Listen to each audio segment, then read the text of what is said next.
সালামু আলাইকুম। আমি ডক্টর নাজমুল। আজকে আপনাদের সাথে একটা বিষয় নিয়ে আলোচনা করব। সেটা হচ্ছে বিড়ালের গলায় কাঁটা আটকে গেলে আপনি সেটা কিভাবে বুঝতে পারবেন, মানে কোন কোন লক্ষণগুলো ও আসলে প্রকাশ করবে এবং ঠিক এই সময় আপনার করণীয় কি, এই বিষয়গুলো সম্পর্কে আজকে আমরা জানব। বিড়ালের গলায় হাড় বা কাঁটা আটকে যাওয়া এটা কিন্তু খুব কমন একটা সমস্যা। মাঝে মধ্যে এরকম অনেকগুলো পেশেন্ট পাওয়া যায় যাদের কিনা গলায় কাঁটা আটকে গেছে। আবার কারো কারো ক্ষেত্রে পাওয়া যায় ছোট ছোট যে মুরগির হাড় আছে এই হাড়গুলো আটকে গেছে। তবে হাড় আর কাঁটার ভিতরে সবচেয়ে বেশি পাওয়া যায় বিড়ালের গলায় কাঁটাই আটকাইছে। এখন ওই দুইটারই ট্রিটমেন্ট প্রোটোকল প্রায় হচ্ছে সেমই, মানে কাছাকাছি একই রকমই কাজ করতে হয়। তো চলুন প্রথমে আমরা জেনে নিই যে বিড়ালের গলায় কাঁটা আটকাইলে বা হাড় আটকাইলে এটা আপনি আসলে বুঝতে পারবেন কিভাবে, কি কি লক্ষণ আসলে ও এই সময় প্রকাশ করবে।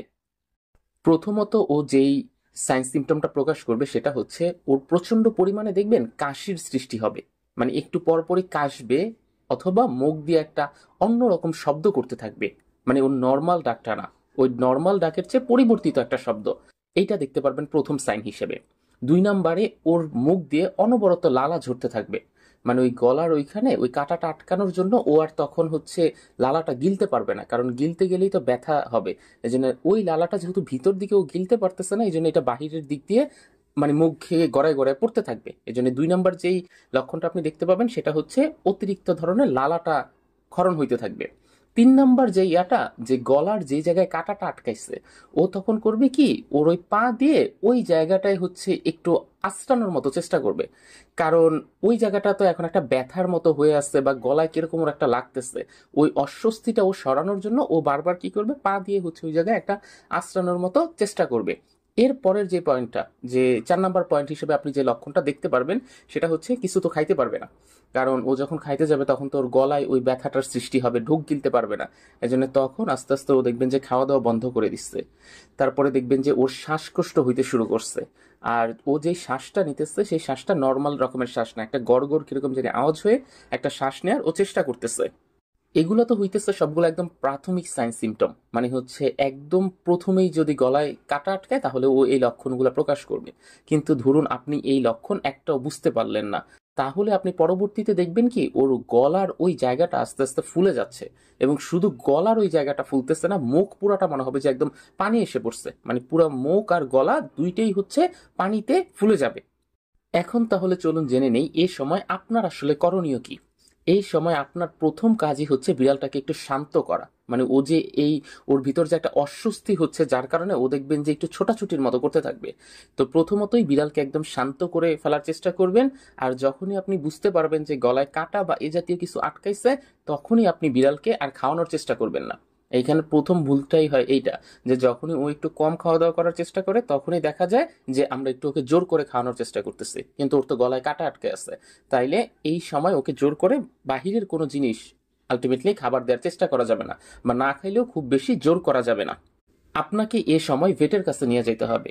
ভেট তখন কি করবে, ভেট প্রথমত দেখবে যে এই যে কাঁটাটা আটকাইছে এটা গলার কোন অংশে আটকাইছে, এটা কি একদম গলার উপরের পার্টে আটকাইছে নাকি গলার হচ্ছে নিচের দিকে আটকাইছে, ওটা হোক কাটা বা ওটা হোক ছোট্ট হাড়ের যেই টুকরা আছে এইটা। তো যদি দেখে যে গলার উপরের দিকে আলটিমেটলি আটকানো হয়েছে, তাহলে সে কি করবে, ওই চিমটার মতো যে ইয়াটা আছে টুইজার, ওই টুইজার দিয়ে আলটিমেটলি সে ওই জায়গার থেকে এই কাঁটাটাকে বা ওই ছোট্ট হাড়ের টুকরাটাকে আলটিমেটলি তুলে আনবে, মানে গলার উপরের অংশে যদি হয়, মানে বাহির থেকে সেটা যদি দেখা যায় তাহলে সে এটা করবে।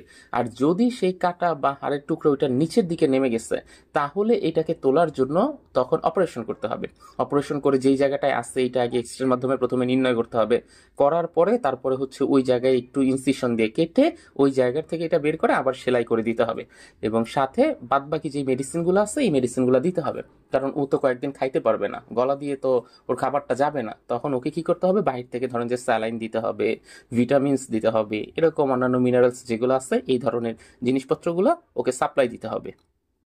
আর এই সময় আরেকটা কাজ করা যাবে না, যে ও তো কোনো শক্ত খাবার খাইতে পারে না, তাহলে ওকে একটু নরম লিকুইড জাতীয় খাবারগুলো দেই, যেমন হচ্ছে একটু দুধ দেই, একটু পানি দেই। এই খাবারগুলো বেসিক্যালি ওকে দেয়া যাবে না, কারণ এই খাবারগুলো ওর এই সময় সমস্যা তৈরি করতে পারে। এই ও বমি করে দিবে, বমি করে দিলে দেখা যাবে যে আবার অন্যরকম একটা সমস্যা এখান থেকে ক্রিয়েট হইতে পারে। মানে সর্বোপরি আপনার একদম মেইন যে কাজটা সেটা হচ্ছে আপনি যদি প্রাথমিকভাবে বুঝতে পারেন যে ওর গলায় এরকম শক্ত কিছু আটকাইছে, কাটা বা হাড়, তাহলে আপনাকে প্রথমেই ওকে শান্ত করে ভেটের কাছে নিয়ে যেতে হবে। বাদ বাকি কাজ সম্পূর্ণটাই ভেট করে দিবে। তো এই ছিল আমাদের আজকের ভিডিও। আশা করি ভিডিওটি আপনাদের ভালো লেগেছে এবং ভিডিওতে যেই টপিকটা সম্পর্কে আলোচনা করেছি আপনারা সেটা খুব সুন্দরভাবে বুঝতে পেরেছেন। যদি আপনাদের এই সম্পর্কিত কোনো কিছু জানার থাকে আপনারা সেটা কমেন্ট বক্সে আমাকে জানাতে পারেন এবং চাইলে আমার সাথে সরাসরিও কন্ট্যাক্ট করতে পারেন। স্ক্রিনে দেওয়া যে নাম্বারটা আছে সেই নাম্বারে কল করতে পারেন, অথবা এই নাম্বারেই হোয়াটসঅ্যাপ আছে, হোয়াটসঅ্যাপেও আপনারা চাইলে আমাকে নক দিতে পারেন। আমি চেষ্টা করব আপনাদেরকে যে কোনো সময় সার্বক্ষণিক সহায়তা করার। আপনারা চাইলে আমার ফেসবুক পেজ এবং গ্রুপেও জয়েন হতে পারেন। সেখানে সার্বক্ষণিক আপনাদের যে সমস্যাগুলো আছে সেই সমস্যাগুলো জানালেই খুব দ্রুততার সাথে স্বল্প সময়ে আপনারা রিপ্লাই পাবেন। তো আশা করব আমার সেই ফেসবুক পেজ আর ফেসবুক গ্রুপে জয়েন হয়ে যাবেন। ধন্যবাদ সবাইকে, ভালো থাকবেন। আসসালামু আলাইকুম।